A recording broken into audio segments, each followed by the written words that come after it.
स्वागत है आप सभी का आपके अपने YouTube चैनल इकरा क्लासेज में। तो आज हम लोग पढ़ने जा रहे हैं कक्षा 12वीं का प्रकाशिक यंत्र से प्रिज्म द्वारा अपवर्तन। इसमें हम जानेंगे कि प्रिज्म से किस प्रकार से विचलन होता है प्रकाश, किस प्रकार से अपवर्तन होता है, उन सभी का हम लोग डेविएशन निकालते हैं। तो चलिए आइए हम लोग देखते हैं कि सतह पर कोई प्रकाश की किरण पड़े तो फिर माध्यम में किस प्रकार से वो अपवर्तन करता है। तो आइए सबसे पहले देख लेते हैं कि सतह पर पड़कर किस प्रकार से अपवर्तन होता है। मान लिया हमने कि ये एक कांच का सिल्ली है जो कि पानी से भरा हुआ है।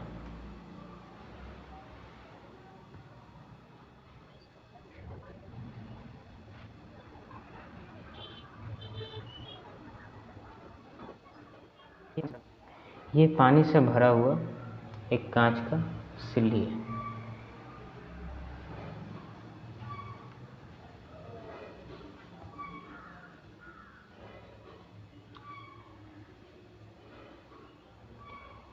इस साइड N1 मान लेते हैं, इस साइड N1 मान लेते हैं। अंदर का जो माध्यम है वो अलग है, इसलिए इसको N2 मान लेते हैं, क्योंकि इधर N1 जो होगा वो हवा होगा और इधर जो N1 होगा वो भी हवा होगा, लेकिन भीतर जो N2 है वो पानी है।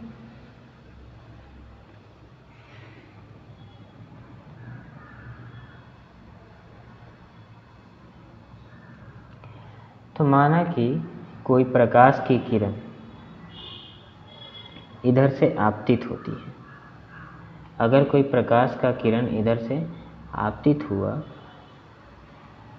तो इसको सीधा यूं निकल जाना चाहिए था, ऐसे। लेकिन ये ऐसे ना जा करके क्या करेगा कि जो जिस जगह पे माध्यम बदलेगा उस जगह पर एक अभिलंब खींच लेते हैं।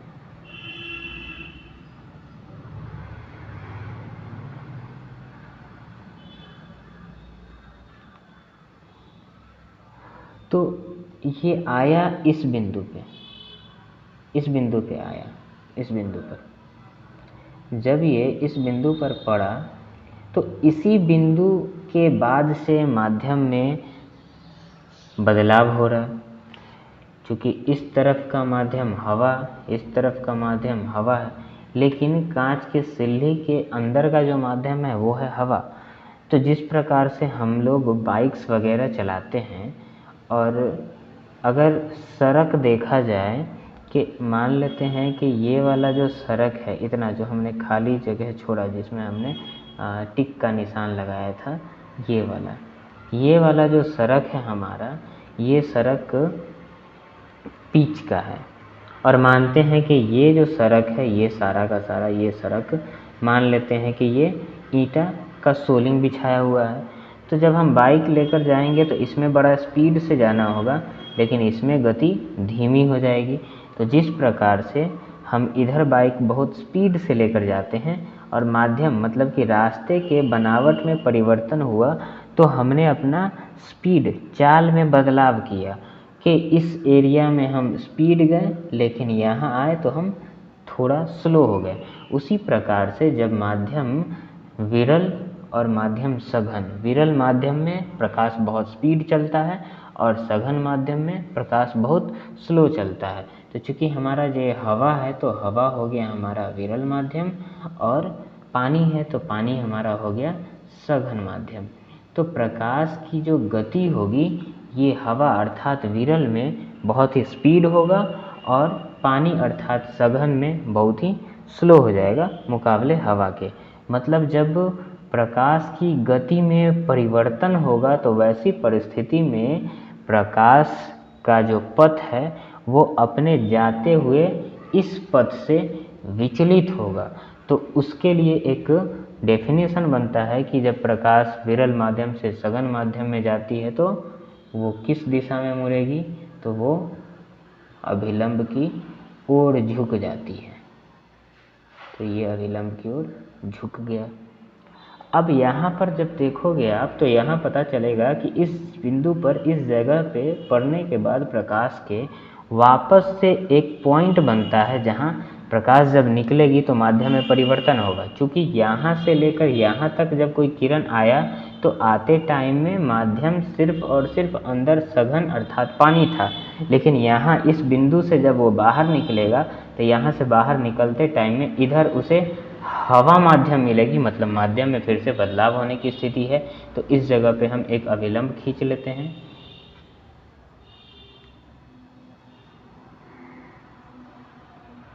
तो एक डेफिनेशन है कि जब कोई किरण सघन माध्यम से विरल माध्यम में जाती है तो अभिलंब से दूर हट जाती है। तो यहाँ से ये अभिलंब से दूर हटेगा, ये अभिलंब से दूर हट गया। ये आपतित किरण है ये वाला, इसलिए इस जगह जो कोण बनेगा वो आपतन कोण बनेगा। और इन दोनों के बीच में जो किरण बना वो एक अपवर्तित किरण आएगा। इस वजह से इन दोनों के बीच में जो कोण बनेगा अपवर्तन कोण R होगा।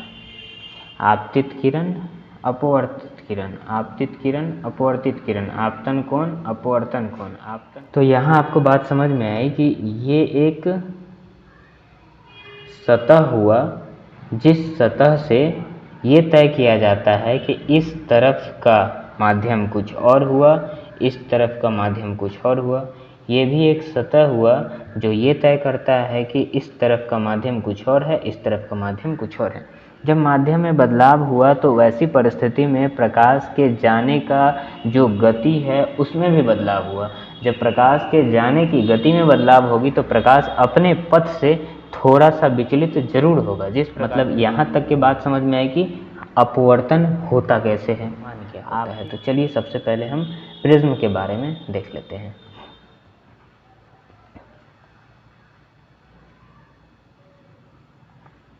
कुछ इस प्रकार का प्रिज्म का आकृति होता है जिसमें कुल 5 फलक पाए जाते हैं। एक फलक इस साइड का हुआ,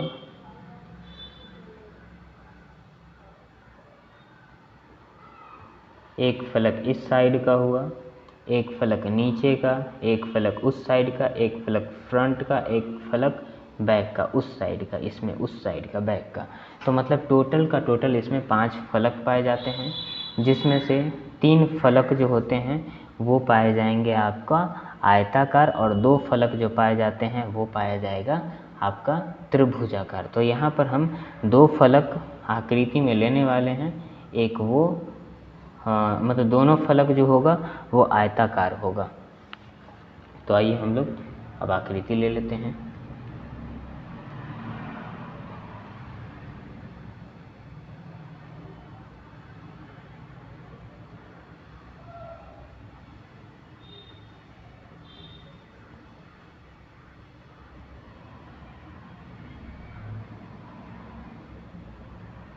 ये हमने प्रिज्म का 2 फलक लिया है, एक फलक ये हुआ, एक फलक ये हुआ। प्रिज्म का एक सतह ये वाला आयताकार, एक सतह ये वाला आयताकार, नीचे का ये भी सतह आयताकार होता है, क्योंकि A, B और ये रहा C।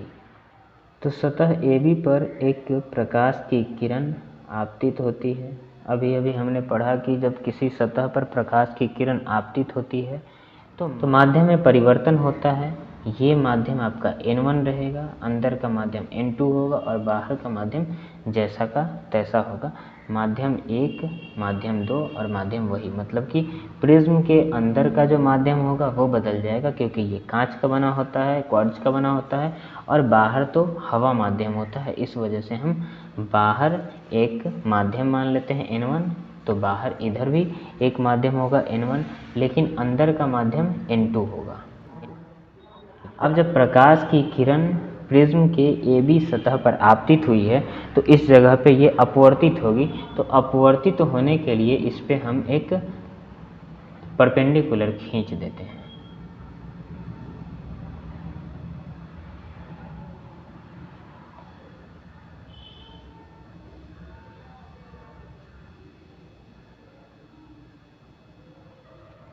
ये रहा सतह AB पर जाने वाले एक किरण का परपेंडिकुलर। अब उसके बाद क्या होगा कि प्रकाश का जो किरण है वो अपनी दिशा से विचलित होगा। क्योंकि इसकी दिशा कौन सी थी, तो इसकी दिशा जो थी वो ये वाली थी, इस दिशा में इसको जाना था। परंतु हुआ क्या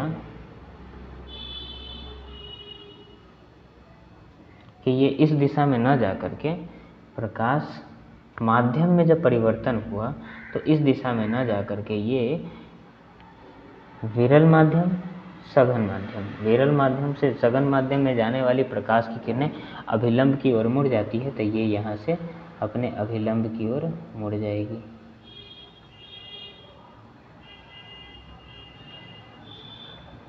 अभिलंब की ओर मुड़ गई। उसके बाद ये वापस से इस बिंदु पे, मतलब इस जगह पे आई, इस जगह पे वापस से एक माध्यम में परिवर्तन हो रहा है। मतलब अंदर ये माध्यम जो है सघन माध्यम है, बाहर फिर से विरल माध्यम में जाएगा। तो जब सघन माध्यम से विरल माध्यम में कोई किरण जाती है तो वैसी परिस्थिति में वो किरण अभिलंब से दूर हट जाएगी। तो चलिए हम देखते हैं कि अभिलंब, पहले अभिलंब बना लेते हैं, उसके बाद देखते हैं कि किस प्रकार से वो अभिलंब से दूर हटेगी।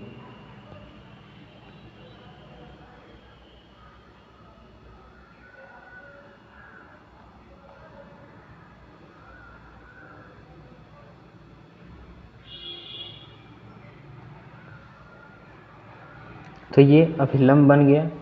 क्योंकि अगर प्रकाश की किरण वापस से यदि इस दिशा में मुड़ा तो ये अभिलंब की ओर मुड़ जाएगा। क्योंकि हमें अभिलंब की ओर मोड़ना नहीं है, अभिलंब से दूर हटाना है।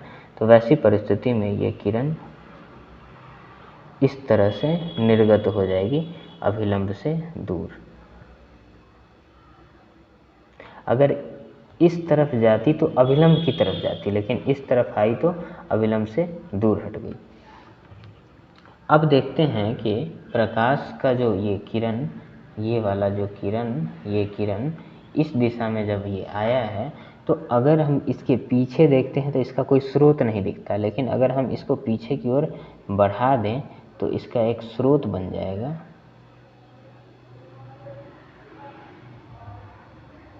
वो ये रहा।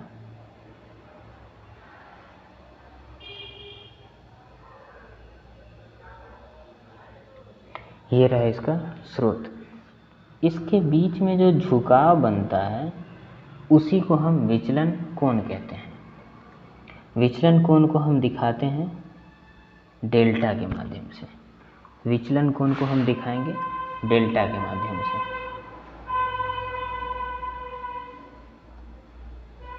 ये रहा हमारा डेल्टा।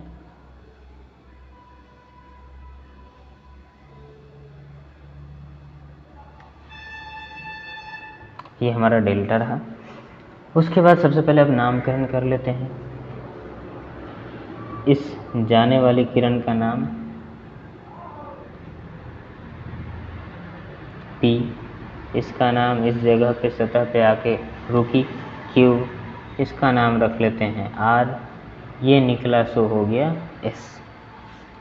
अब और भी नाम आएंगे, जैसे इसका नाम कर लेते हैं M, इसका नाम कर लेते हैं N, ये हो गया आपका O इधर। उसके बाद इसको रख लेते हैं S और यहाँ कर लेते हैं T। चलिए अब देख लेते हैं कुछ कि इस किरण, मतलब ये लंब परपेंडिकुलर और इस किरण के बीच में जो कोण बनेगा उसको हम कहेंगे आपतन कोण। तो आपतन कोण को इंसिडेंस रे अर्थात I से दिखाते हैं। ये वाला और ये वाला, इन दोनों के बीच में जो कोण बनेगा इसको कहेंगे अपवर्तन कोण। तो इसको दिखाते हैं R से, तो इसको लिखेंगे R1।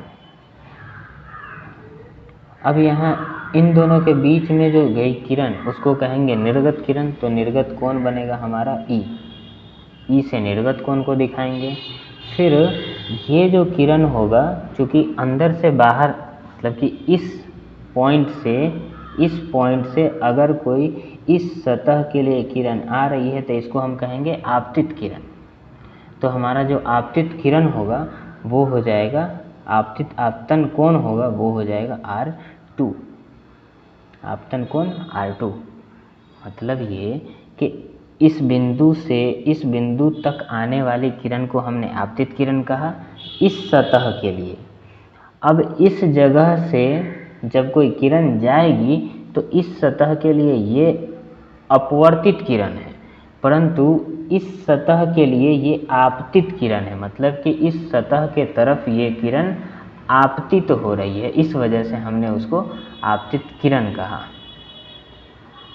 तो मतलब इस किरण को इस सतह के लिए आपतित किरण, और इस बिंदु से जाने वाली किरण को इस सतह के लिए अपवर्तित किरण, और इस बिंदु की तरफ आने वाले इस किरण को आपतित किरण, और यहाँ से निकलने वाले को निर्गत किरण कहिए या फिर अपवर्तित किरण, कोई फर्क नहीं पड़ता है।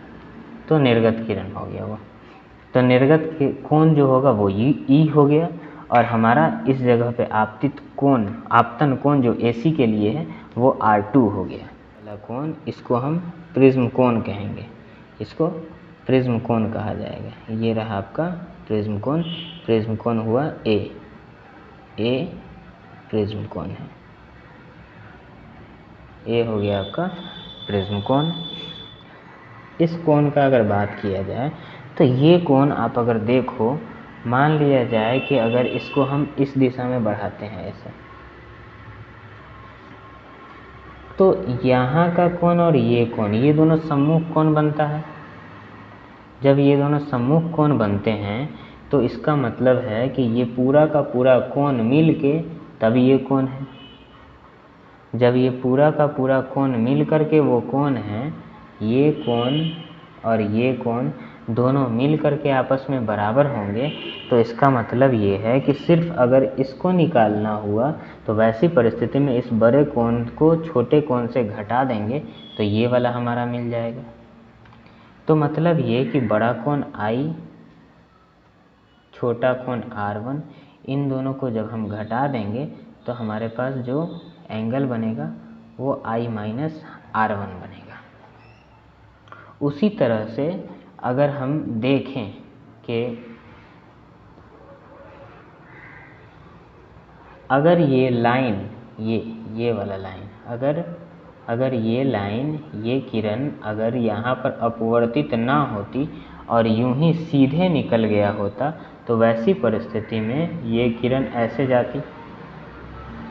जब ये किरण इस तरह से अगर जाती तो वैसी परिस्थिति में ये तो पूरा का पूरा कोण E है, तो ये वाला कोण कितना होगा? तो देखो यहाँ पे ये इस तरह से गया और इस तरह से आ रहा है। तो हम जानते हैं कि सम्मुख कोण जो आमने सामने का कोण होता है वो सदैव बराबर होता है। तो अगर ये R2 है तो ये भी R2 हो जाएगा, R2 हो जाएगा। ये कोण R2 हो गया, छोटा वाला कोण, और पूरा कोण E है।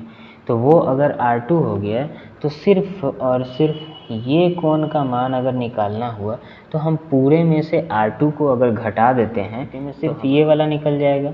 और अगर ये वाला निकल जाता है तो देखिए ये इस तरह से और इस तरह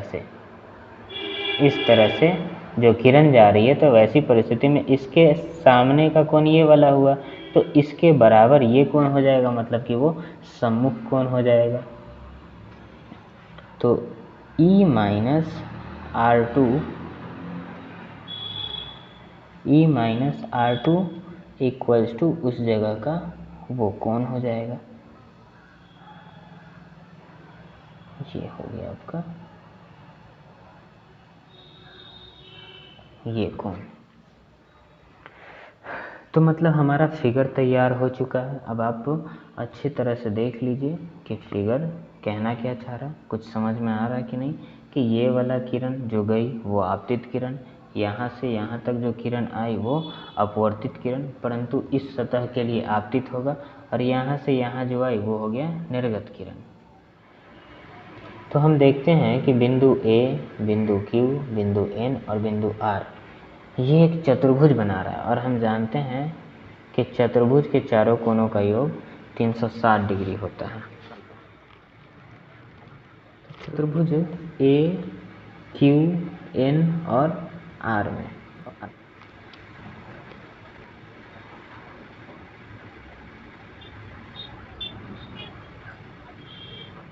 चतुर्भुज ए क्यू एन आर से हो जाएगा एंगल ए तो अपना प्रिज्म कोण है, एंगल ए प्लस ये वाला एंगल ए क्यू एन फिर ये वाला एंगल प्लस का Q N R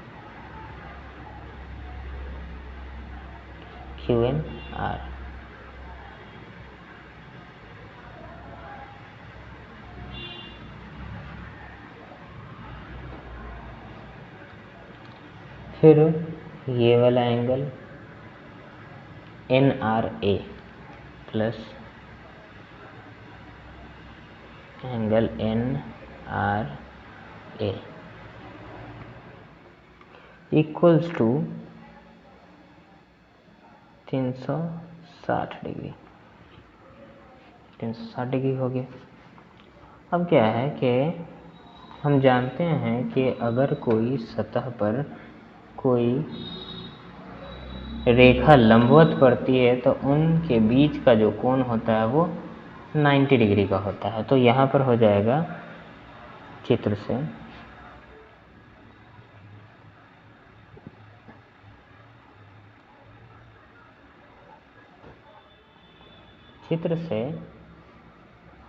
A Q N angle A Q N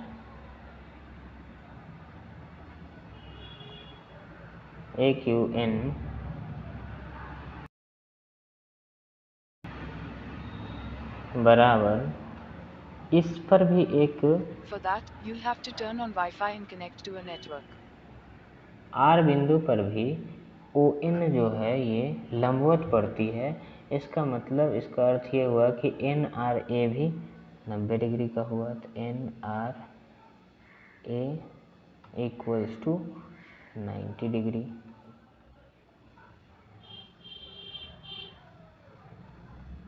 तो अब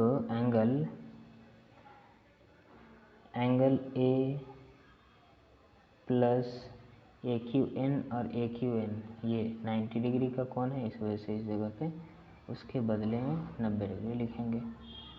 तो 90 डिग्री हो गया plus Q N R plus N R A equals to 90 degree. तो 90 डिग्री इक्वल्स टू 360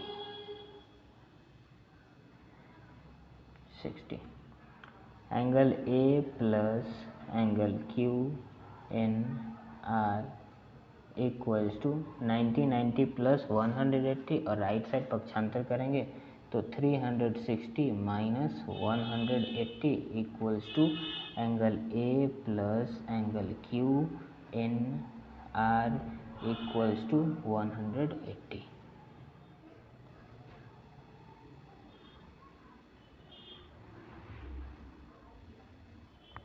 ये हो गया। तो मतलब यहाँ पे हमारे सामने आ गया, इसको हमने समीकरण 1 कहा।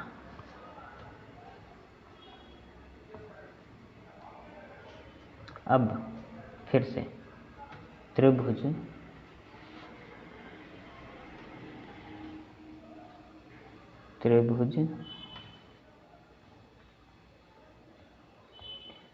ये वाला क्यू एन और आर में, त्रिभुज क्यू एन आर से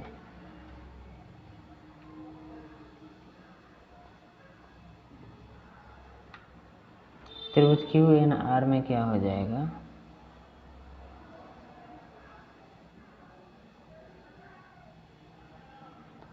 हम जानते हैं कि किसी भी त्रिभुज के तीनों कोणों का योग 180 डिग्री होता है। तो एक ये वाला, एक ये वाला और एक ये वाला, तीनों को जोड़ेंगे तो 180 होना चाहिए। तो angle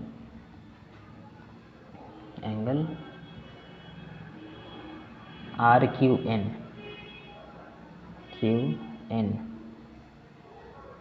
plus angle Q N are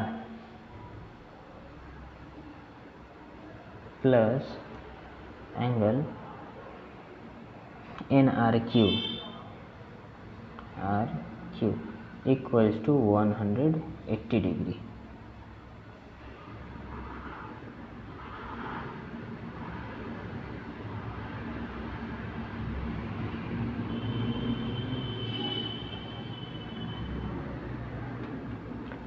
इसको हम मान लेते हैं समीकरण 2।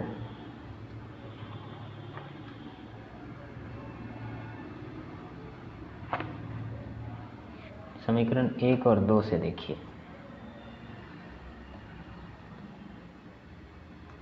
समीकरण 1 का दायां पक्ष 180 और दूसरे का भी दायां पक्ष 180। अगर किसी इंसान का एक हाथ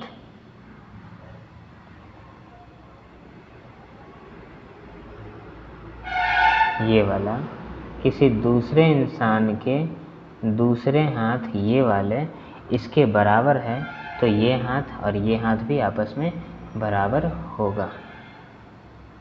तो उस परिस्थिति में हम कहेंगे कि समीकरण 1 का दाहिना पक्ष और समीकरण 2 का दाहिना पक्ष बराबर है, तो ऐसी परिस्थिति में बायां पक्ष भी आपस में बराबर होगा। तो angle A plus angle Q N R बराबर हो जाएगा angle R Q N plus angle Q N R plus angle N R Q के।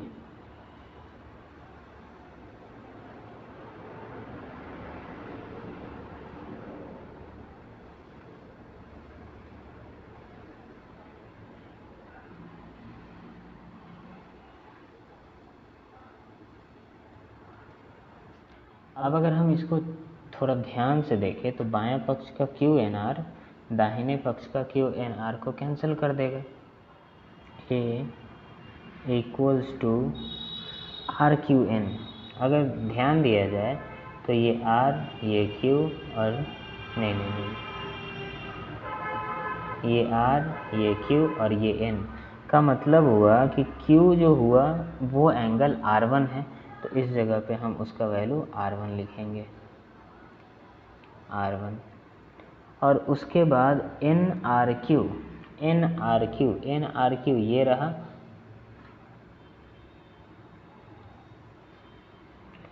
NRQ ये रहा, ये तो इसका जो एंगल है R2, ये इसको हम इस जगह पे लिखेंगे। तो एंगल A मतलब कि कौन सा कोण, हमारे पास जो प्रिज्म कोण था एंगल A, उसका वैल्यू आया R1 प्लस R2। और अब हम इसको कहेंगे समीकरण 1, 2, तो ये वाला हो जाएगा 3।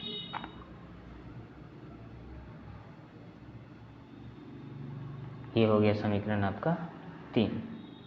तो अब हम लोग चलेंगे विचलन कोण की तरफ। तो हमारा विचलन कोण कौन सा है, तो हमारा विचलन कोण ये रहा डेल्टा। विचलन कोण डेल्टा बराबर क्या हो जाएगा, सो समझते हैं पहले। तो देखिए, यदि कोई त्रिभुज, ये रहा त्रिभुज के तीनों कोणों का योग 180 डिग्री होता है, ये सभी जानते हैं। परंतु अगर त्रिभुज में एक कोण इस एरिया में निकल जाए, मतलब कि एक कोण बाह्य कोण हो जाए, तो बाह्य कोण जो होता है वो अंदर के दोनों कोणों के योग के बराबर होता है। अगर नहीं समझ में आया तो देखिए बता रहे।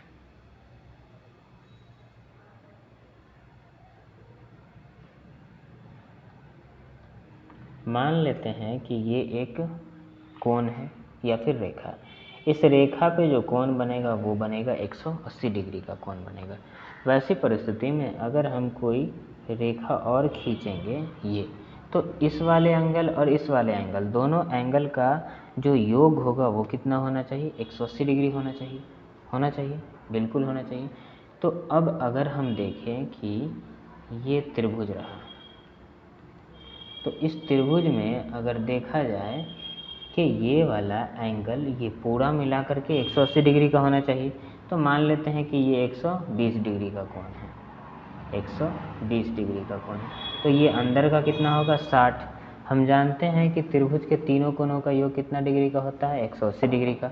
अगर अंदर का एक अकेला 60 है तो ये दोनों मिल करके कितना होगा, तो ये दोनों मिल करके 120 होना चाहिए। तब ये और ये 120 हुआ तो ये तीसरा मिल करके हो जाएगा 180 डिग्री।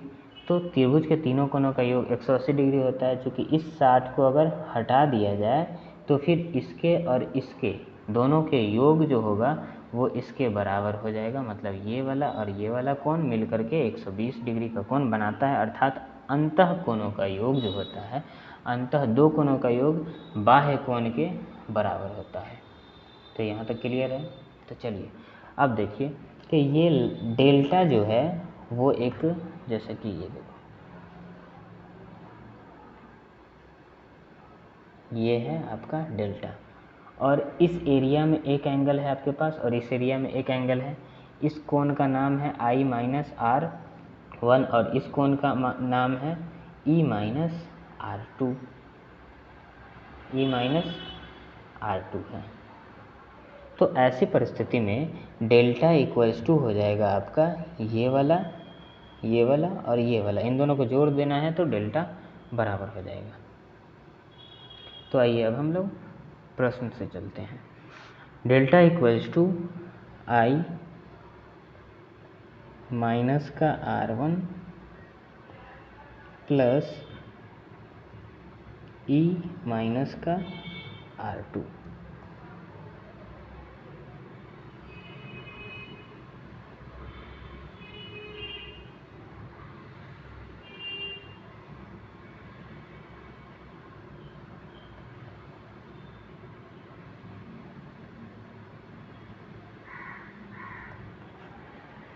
माइनस का R2 हो गया।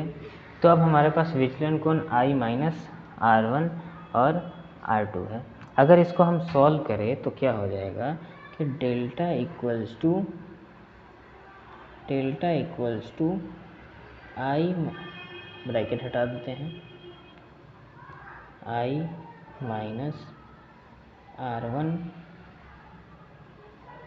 Plus E minus R2। Solve करते हैं तो I को यहीं रखेंगे प्लस E को इधर ले आते हैं माइनस R1 माइनस R2। अगर हम R1 और R2 से माइनस कॉमन ले लें तो I plus E equals to E minus R1 plus R2, R1 plus R2, R1 plus ये रहा R1 प्लस R2।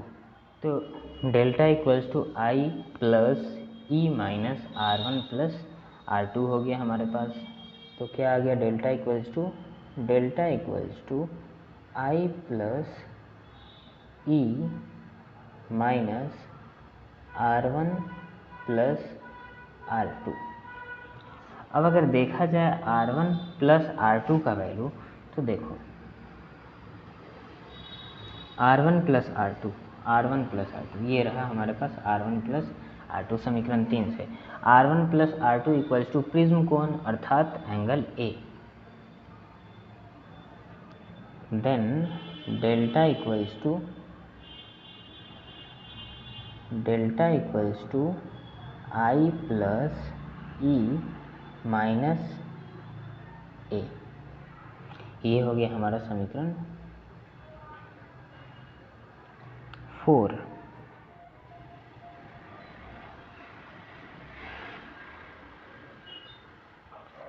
अब चलिए आगे चलते हैं। हमारा विचलन निकल गया है। अब विचलन कोण हमारे पास है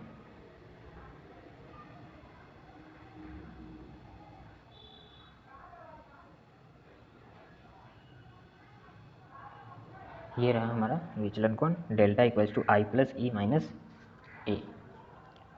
अब देखते हैं कि अगर विचलन का मान बिल्कुल न्यूनतम हो तो वैसी परिस्थिति में न्यूनतम विचलन कोण उत्पन्न होगा। तो अब न्यूनतम विचलन कोण को देखते हैं। तो न्यूनतम विचलन कोण के लिए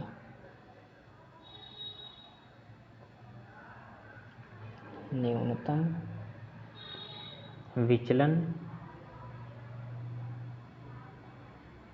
कोण, न्यूनतम विचलन कोण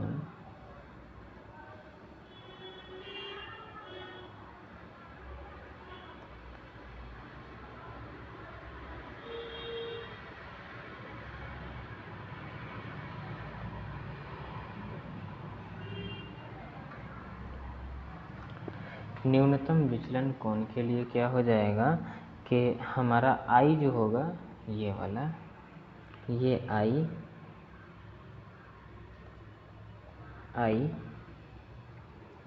ई के बिल्कुल बराबर हो जाएगा, क्योंकि अगर विचलन बिल्कुल न्यूनतम होगा तो फिर मान लिया जाए कि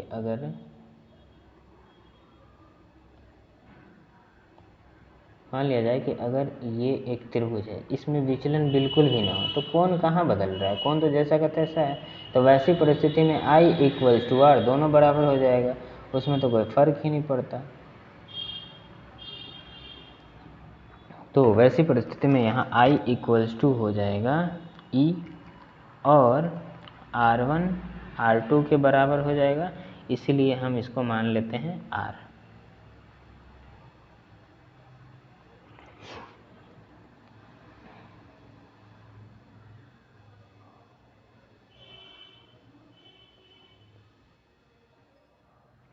अब समीकरण 3 से चलते हैं। देखिए समीकरण हमारा ये रहा 3, अर्थात angle A equals to R1 plus R2।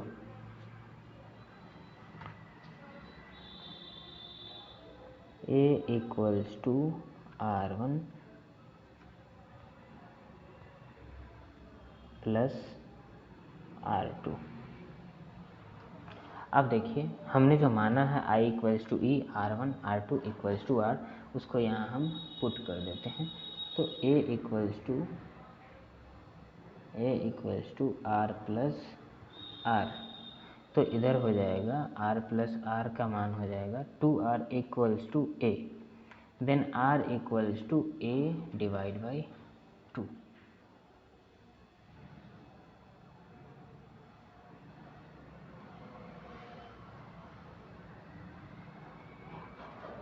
तो हमारे पास R का वैल्यू आ गया A डिवाइड बाई 2, इसको भी मान लेते हैं समीकरण 4 हो गया। तो समीकरण 4 के बाद समीकरण 5।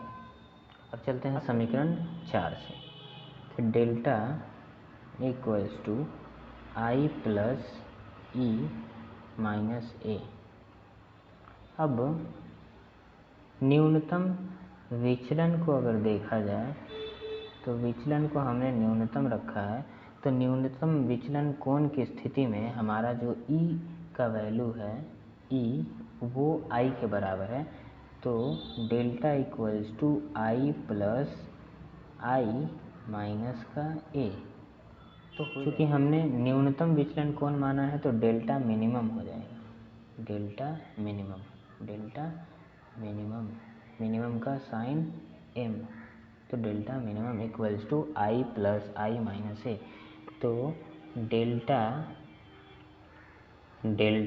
Minimum equals to 2I minus A।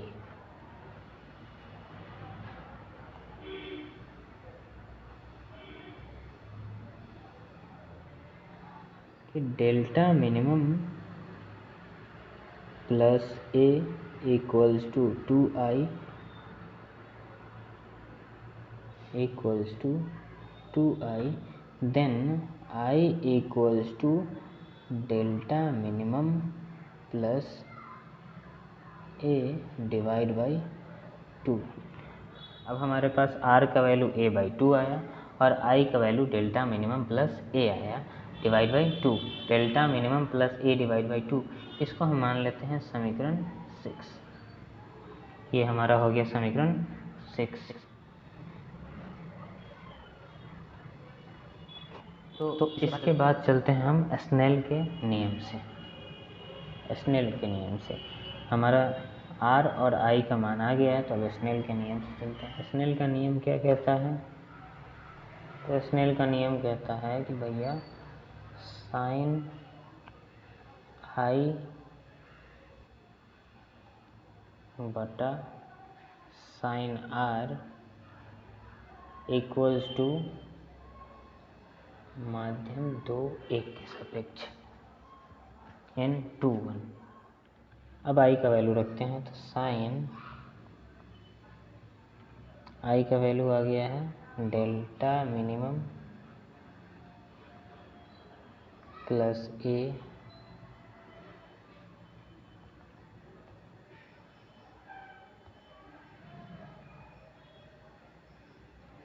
Divide by 2 all divide by sine R का वैल्यू हो गया ए डिवाइड बाई 2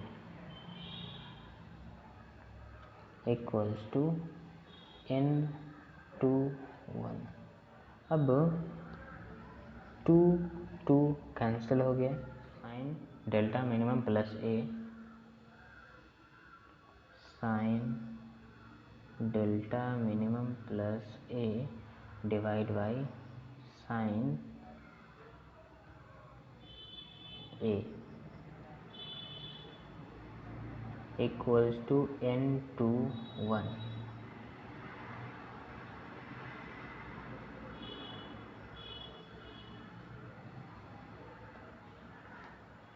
अब यदि थीटा बिल्कुल अल्पतम हो, थीटा के मान या थीटा अल्पतम होने की स्थिति में क्या होगा? सो देखिए, थीटा अल्पतम होने की स्थिति में क्या हो जाएगा कि साइन थीटा लगभग बराबर हो जाएगा थीटा के। तो वैसी परिस्थिति में lambda minimum plus A divide by A equals to n2 1।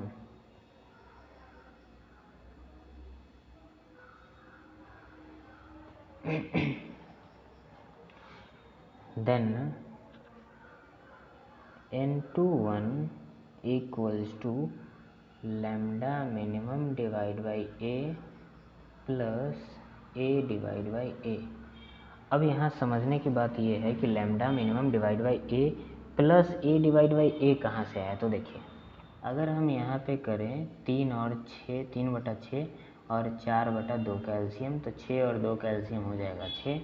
इधर 6 एका 6, तो 3 1 सा 3, 6 एका 6, 3 एका 3, 2 तिया 6, तो 4 तिया 12 हो गया। अब ये वाला देखिए, लैम्डा m प्लस ए, तो 3 + 12 ए, तो बटा में 6। तो क्या होगा कि अगर हम इसको इसके साथ अलग, फिर इसको इसके साथ अलग बांट दें, तो भी वैल्यू सेम ही होगा। देखिए कि 3/6 प्लस 12/6, तो 3 चौका 12 और 3 दूना 6, तो आ गया 3/6 प्लस 4/2। ये वाला ये रहा, ये वाला ये रहा। समझ में आया इतना? चलिए, तो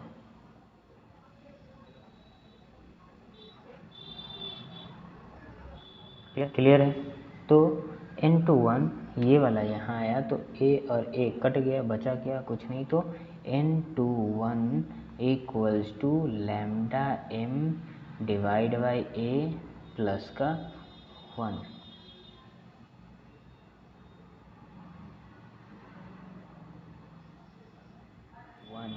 -1 equals to delta m divide by a।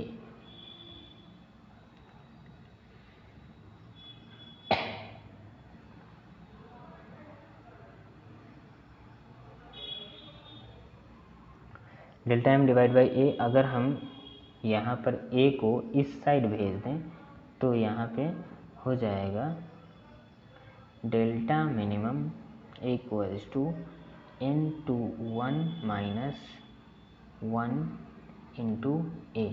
ये वाला इधर जाएगा, तो डिवाइड से मल्टीप्लाई में जाएगा, और ये रहा आपका डेल्टा मिनिमम, न्यूनतम विचलन कोण का मान हमने प्राप्त कर लिया है। प्रूव्ड।